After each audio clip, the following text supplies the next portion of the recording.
all the way from Nashville, Tennessee.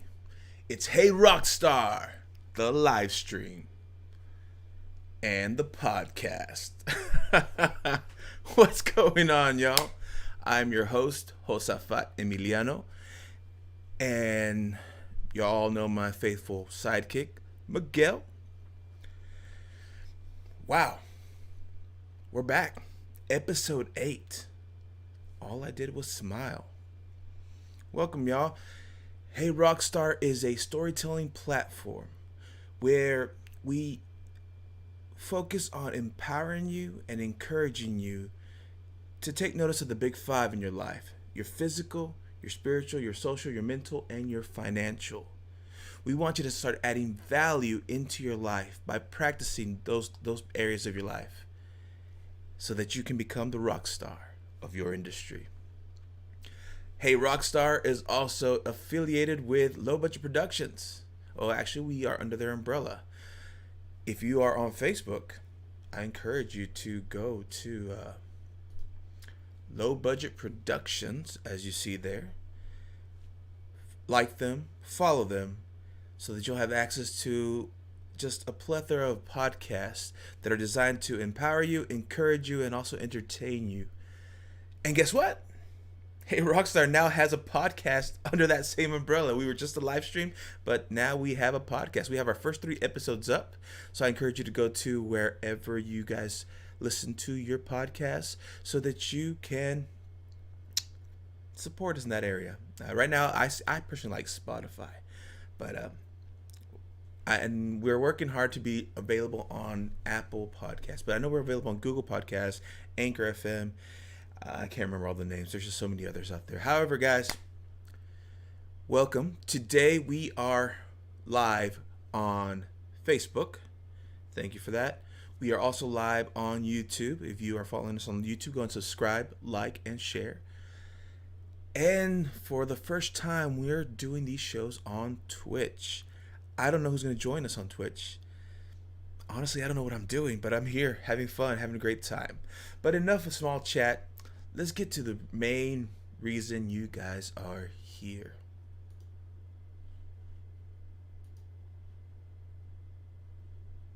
Oh. Let's take this off. The main reason you guys are here. Beep. For the story. Gotta take a drink of this. And a drink of this.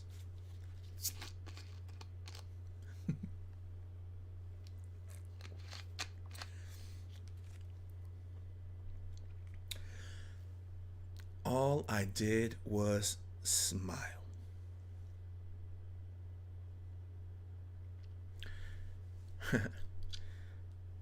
All right. Taking you back to the days before I even went to do mission work with SMR. I was straight out of college. I was working part-time as a substitute teacher in my hometown, and also working part-time, no, actually full-time, as a retail for a phone company. Crazy hours, long hours. And I remember it was, I'm not going to, no, I don't want to share that part of the story yet, because that's going to be another story. Let's just say I was at a point where I was ready to change scenes. I needed something different. And I figured I was working hard and I had nothing, and I was working hard and had nothing to show for it. So why not go do humanitarian work? Why not give back? And I did a whole year where I went to Mexico. I just said, I'm going to go I sold a lot of my possessions, and the only thing I kept was my pickup truck. And I said, let's go to Mexico to see what I can do. I'm going to do a whole year and figure it out, do mission work. Thankfully, the church I was helping, we went down to help with a project. But as soon as we were done for that week, my church came back and I stuck around. And I started helping people, started getting plugged in. And one thing led to another. One connection would take me to another connection, would take me to another connection, would take me to another connection. I just realized something. So unprofessional, but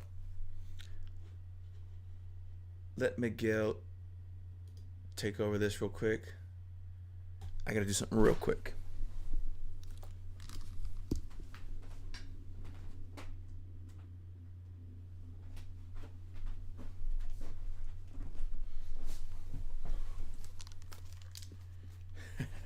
All right, sorry about that. Boom, I'm back, baby. All right, so one connection opened up another door, and I kept going deeper and deeper into south. And I had a companion who was with me, and well, actually, I started off by myself, and then afterwards, he jumped in. And we started traveling deeper down to south. And somewhere throughout that year, I felt like I want to bring a team down to help out with just do some a discipleship and do some just humanitarian work. And so I made the call, and I got a little team of about five other people who said, we want to join you. We want to spend our summer with you and and help out with what you're doing in Mexico. And like, cool. I still didn't know what we were doing, but that summer, maybe it was like August. No, it was that summer. This team showed up. I remember two of them went down with me, and the other three showed up on a bus. A ragtag bunch, those six of us. So you know how that just kind of bared wrong with me because I like odd numbers. Well, of course, I didn't. Anyway, let's not go into that. Let's not go into that. Let's stick to the story. We show up to the church that I was planted at in Cuauhtemoc, Chihuahua. We were helping out, and they said we are about to go to the mountains to the indigenous people for a celebration they call Celebración de Taramara, which is an indigenous people there. And during this week long celebration, they go and they serve the indigenous people. They go and they feed them, they clothe them, they provide a place for them to come together to worship and to disciple and grow. But we were going just to help to serve. And I told my team that they're like, let's go. It rained. It rained a lot in the mountains of Chihuahua. But we were there. We were faithful. We were working hard. But I'm not going to talk about all the different events that took place during this festival, which is what I was told is amazing because a lot of these indigenous people will travel for days on foot to come to this event. And they would travel to get there, so we would humble ourselves to serve them. And it was just a beautiful experience. But being there a little bit before the team, like 6 months prior to, I had built a lot of different relationships with a lot of different people. In one particular, she was the daughter of a close friend of my dad's, who he would come and visit my dad's church a lot of times. And whenever I was in his town, he returned the favor and he just showed me hospitality. And I got to meet his son and his daughter. They were just great people.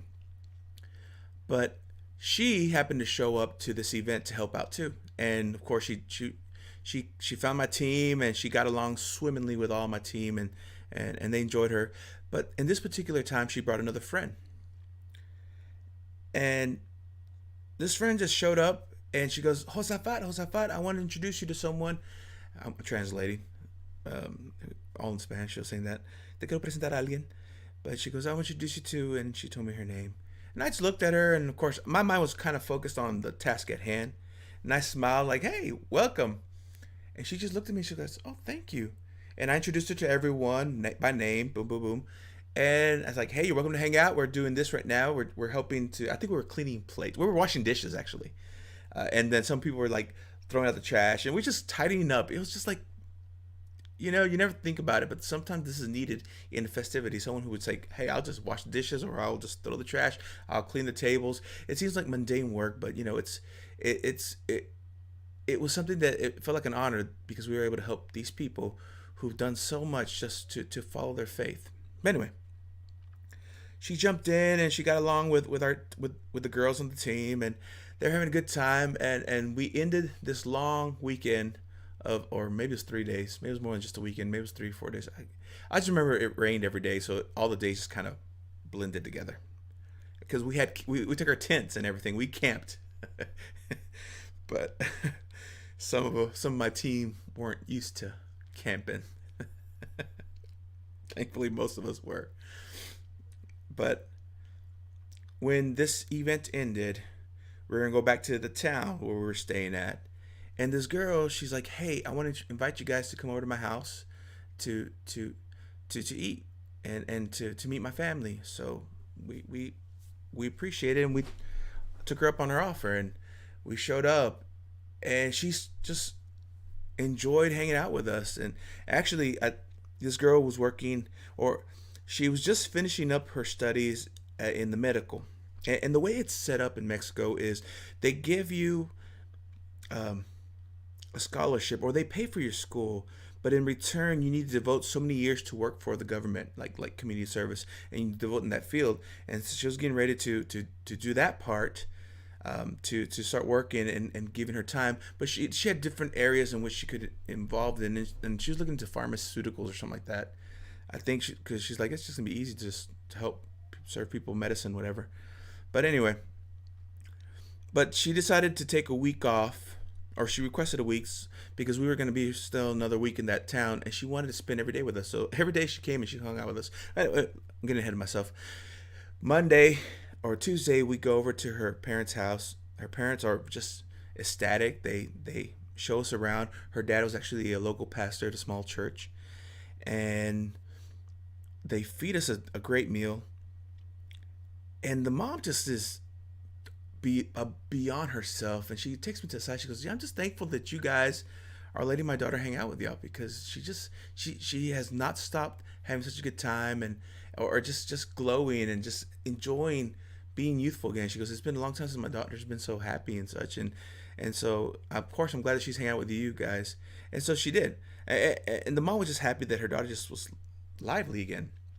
And she hung out with us the entire week. Every day she'd meet up with us, and we'd go, we'd walk, we'd check out new things. If there was something we had to help serve, she'd jump in and help us out. But for the most part, it was fun, because we had done a lot of work. And then I kind of promised the team that we're just going to enjoy a few days and check out the city, and eat some good food and walk a lot of places. It was just a great adventure, great time. Fast forward about a year later, after, well, the team, after the summer ended, the team came back to the States. I stuck around, and I finished. I had gone deeper down into Puebla, and that's where I met my mentor, who took me on and asked me to join SMR later on. But he had me finish my year commitment to Mexico. So once I came out of Mexico, went back to the States. He took me to the trip we went to. We came back, and I started actually working with the missions, traveling, come back, traveling, come back.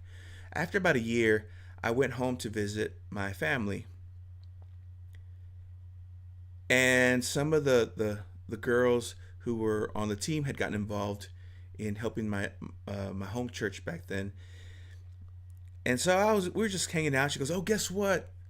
What's your so and so, the girl that we'd met in Cuauhtemoc? She wants to come over here to."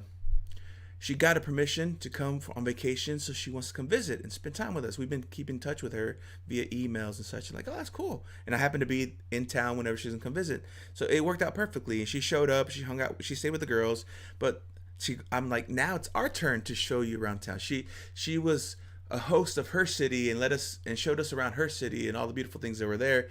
And I'm like, well, now it's our turn to help, or to host you and show you some great things. Now, I remember asking her once, "What is your favorite thing to eat? What's her favorite kind of food?" She goes, "I love Chinese food." Now, a lot of us are like, well, we can take her to a Chinese buffet, but she knows that. She knew that. And I'm like, "Well, have you ever been to a hibachi?" And she goes, "What's that?" "Like a Japanese steakhouse hibachi." And she goes, "No, what is that?" I'm like, "Oh, you're in for a treat." And so the group of us, we kind of got them all together again. At least half of the team that had gone with me to Mexico, we were able to meet up, and we went to I want to say Osaka's there in West Texas, and it was awesome because she had never experienced the show.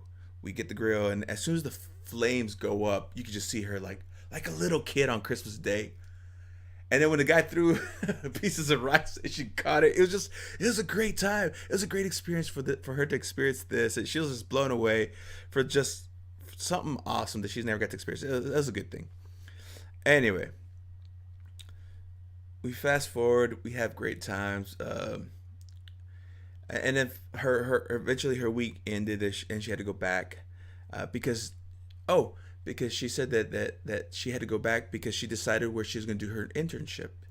And she's like, she was so moved by what she did during our time in the the montaña taromara, the mountains of the indigenous people, that she decided to devote her service, her give back time to help with the indigenous people. So she was actually serving medically in helping to fill the needs of these poor people in the mountains. And I was like, that's awesome. You know, this girl, she turned out to do a lot more. And she goes, yeah. And I decided that's what I want to do my internship, and in return whatever to help my government out, to repay my school bill, whatever.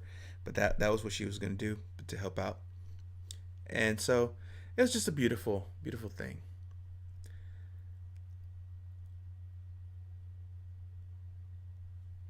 We took her back to the bus station because she was going to take the Greyhound back to the border.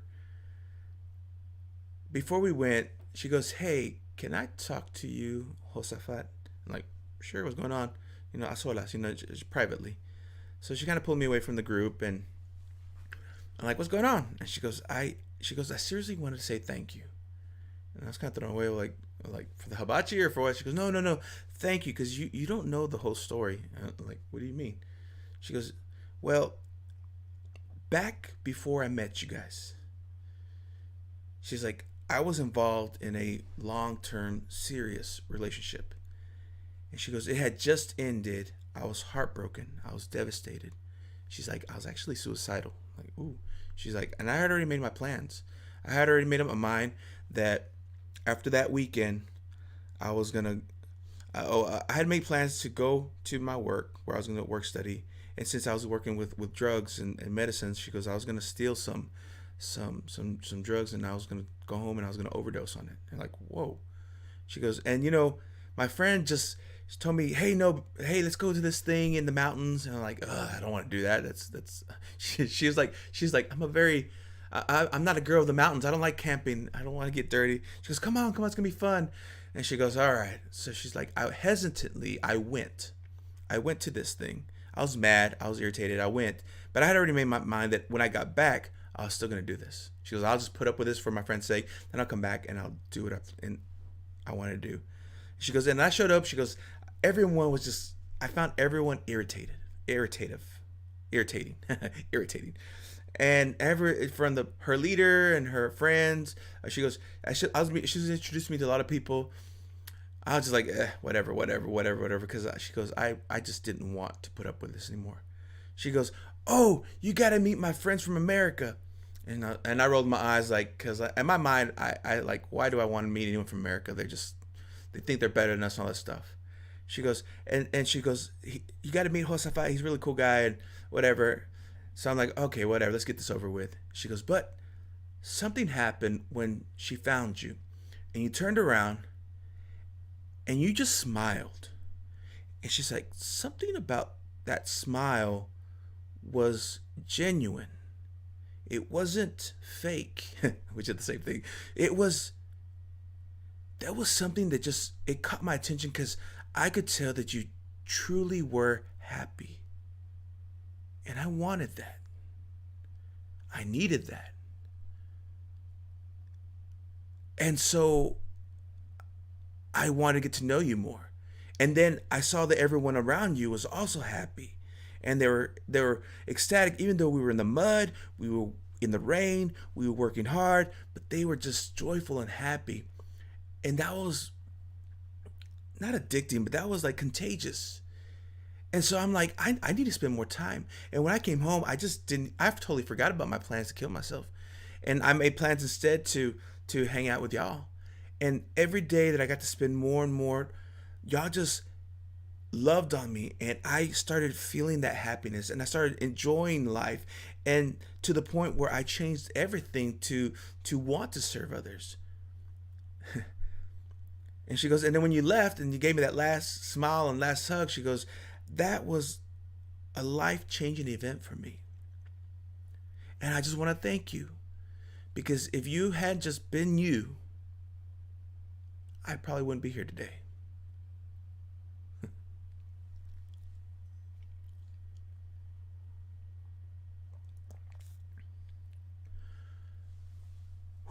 Rockstar.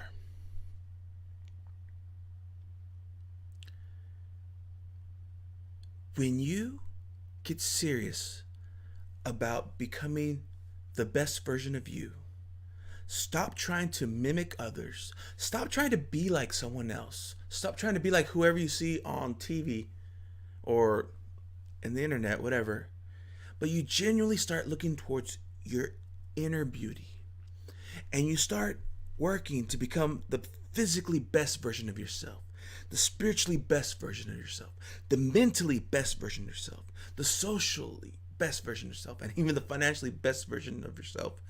When you are enough, when you can just be, then the people around you will draw hope. The people around you will draw strength. The people around you will want to become better themselves. Rockstar, don't do it for me. Do it for you, but also do it for those around you.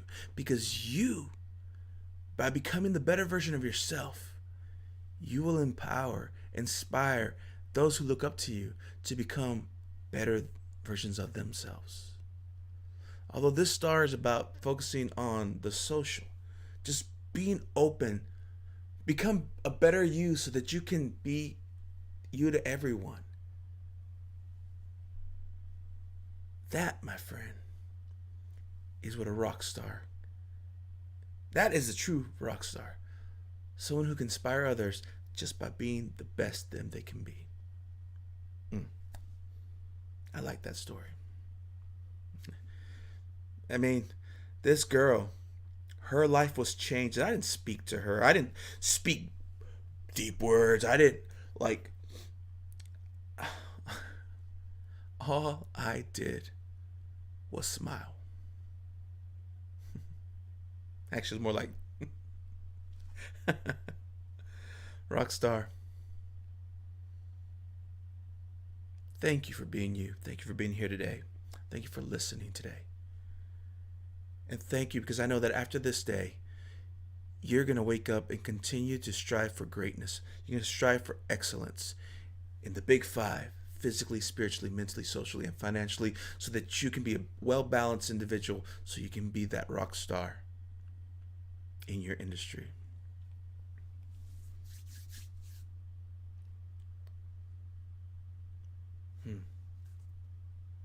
That's all I have for you today, folks. Let's see if any comments have popped up on the different platforms here.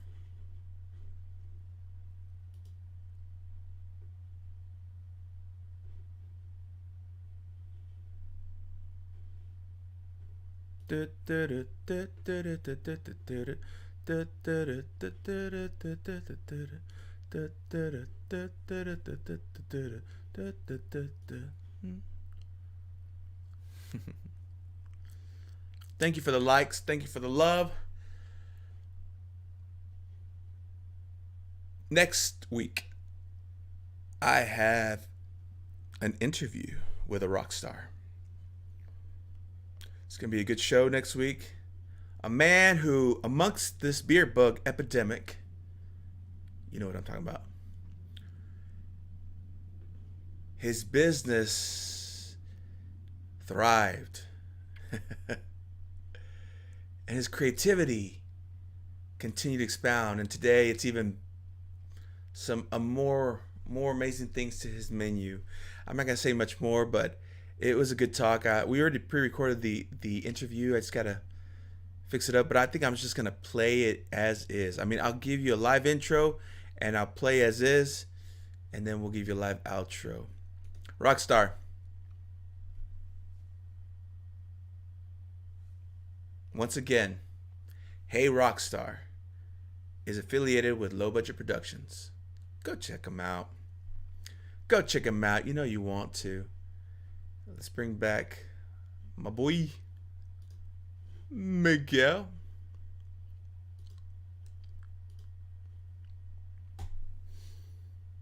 Thank you for listening. All the way from Nashville to your home, to your car, to your hearts. This has been Hey Rockstar. And until next time, much love and many blessings.